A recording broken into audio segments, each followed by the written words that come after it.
สุขสบายดีนะครับเจอเมื่อนี้ครับเจอตุ้ยเนาะเจอมาโปรแกรมAdreno เนาะพันโทรศัพท์เนาะเป็นโดยโฟนเฮเปได้เฮา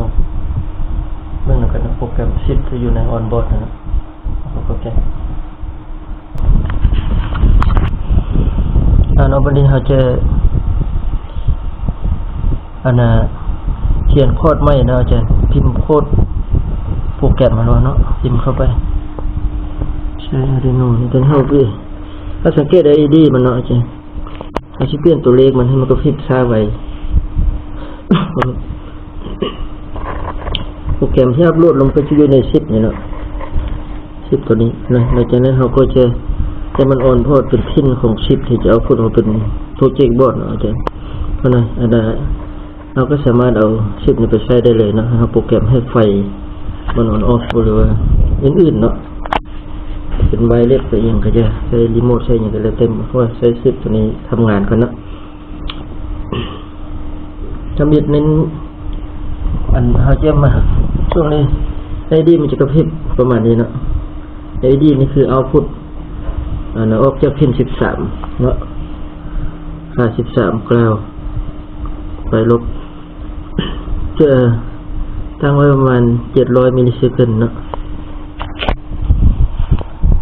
ปรับค่านั่นนึง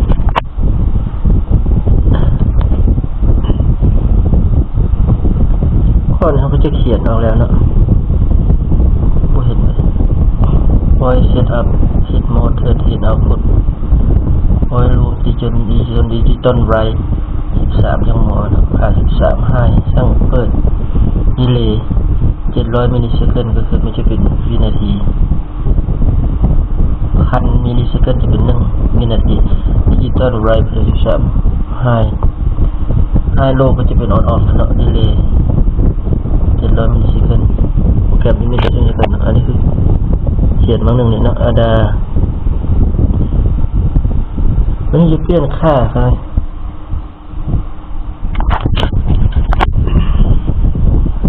เปลี่ยนค่าดีเลย์มันนิดหน่อยมันเขาใช้ประมาณ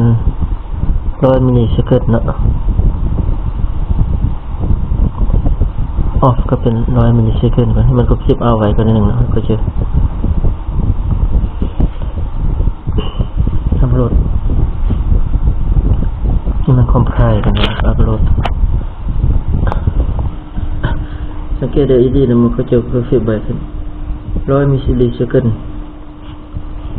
เป็น1ส่วนของนาทีนึงมันเท่าไหร่พัดมิลลิเซคันด์ก็จะเป็น1นาทีLED เอาพุทเนาะเดี๋ยวถ้ามันรีเซ็ตเลยรีเซ็ตให้มันตั้งต้นใหม่ปรับให้มันแตกต่างก็ได้เนาะเอาพุท100กับ700ใช่ก็ได้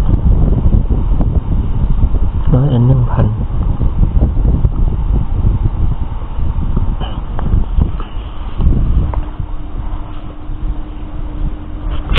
ที่เป็นจังหวะหนึ่งข้อหมายก็จะ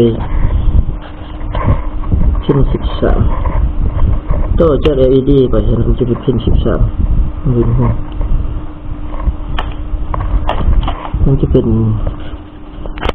เราเป็นดิจิตอลพินถ้าเขียนซีบืนก็จะใช้ขาอยู่ลงไปจะมี TX RX ก็คือ C clock X read write เปเซ็ตเนาะเราก็จะตั้งมันก็ปรับตัวเลขก็ได้นะจ๊ะให้มันแตกต่างกันเป็น1,000เลย1,000กับ100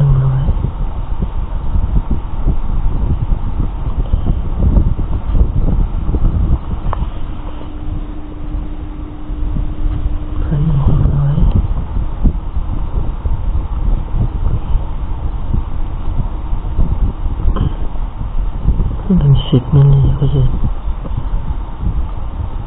พิไว้ก็ได้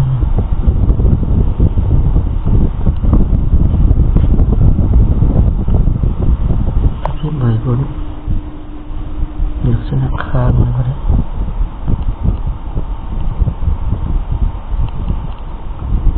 เ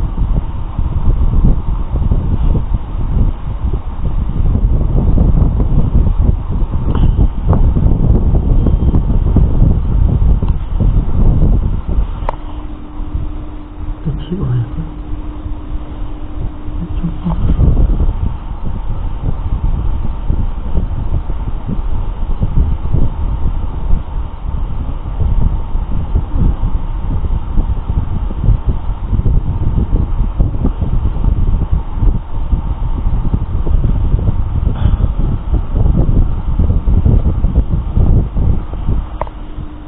มันจะเป็นห้างจะอยู่ที่100 มิลลิกับ 3,000 มิลลิเนาะ3 วิมันมองนั้นเนาะจะอันนั้นรับแจ้งเฮาโปรแกรมแล้วก็เปลี่ยนตั้งห้องคืน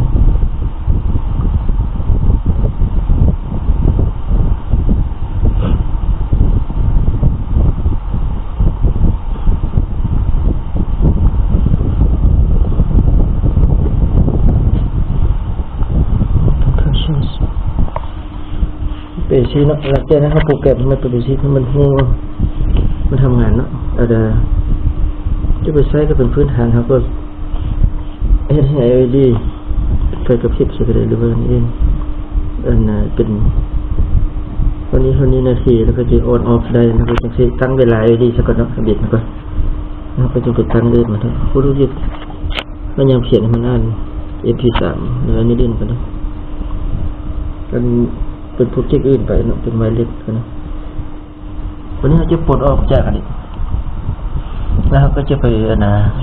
มีไฟ5 โวลต์แล้วมันก็ทำงานเองเลยไปเลี้ยง5 โวลต์เนาะปลดออกเลย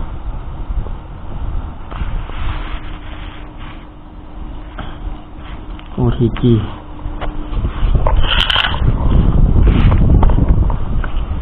ว่าง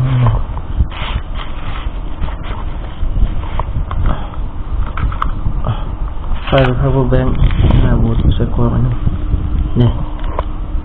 มีไฟเลี้ยง5 โวลต์เราก็เอาชิปไปทำงานไปใช้มันครับแรงจ่ายไฟ5 โวลต์นี่คือปุ่มรีเซ็ตเลยนะครับนะนี่คือโปรแกรมนะโปรแกรมเราก็เอาไปใช้ด้วยประมวลผลของโจตัวนี้นั้นจะเป็นแอนิเมตมันจะทั่วไปถ้าจะประมวลผลที่เป็นภาพ Full HD บนนี้ก็อีกแบบหนึ่งนะpatient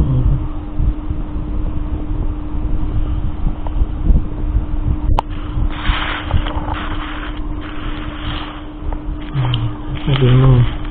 นี่ก็2560ไม่ใหญ่ขนาดนั้นนาโนอุโนนะมี Wi-Fi พร้อมเนาะตัวนี้รู้สึกว่ารุ่นมี Wi-Fi กับมีใช้ Wi-Fi เขาก็มาครบใจนะสำหรับโปรแกรมก็พอกันช่วงต่อไปสบายดี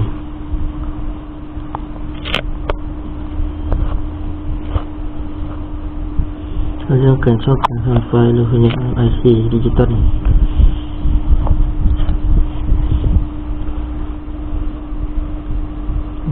การสิทธิ์ขอขอบใจ